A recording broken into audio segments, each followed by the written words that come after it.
एक दफा का जिक्र है। एक आदमी समंदर से मछली पकड़कर लाया और घर के कुएं में डाल दिया। इस कुएं में मेंढक रहते थे। मेंढकों ने जब मछली को देखा तो मछली से पूछा, तुम कौन हो? मछली बोली, मैं मछली हूं। मेंढक ने पूछा, तुम कहां से आई हो? मछली ने जवाब दिया, मैं समंदर से आई हूं।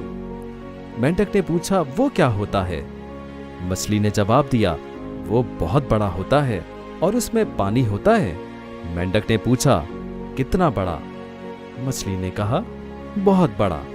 यह सुनकर मेंढक ने एक छोटा चक्कर काटा और पूछा, क्या इतना बड़ा होता है? मछली ने जवाब दिया, नहीं, बहुत बड़ा होता है।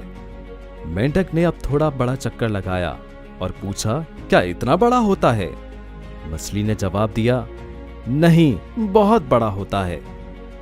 मेंढक ने इस बार पूरे कुएं का चक्कर लगाया और मछली से कहा, अब इससे बड़ी तो कोई और चीज नहीं है। मछली ने जवाब दिया, तुम्हारा कसूर नहीं है, तुम्हारी सोच ही इस कुएं तक है।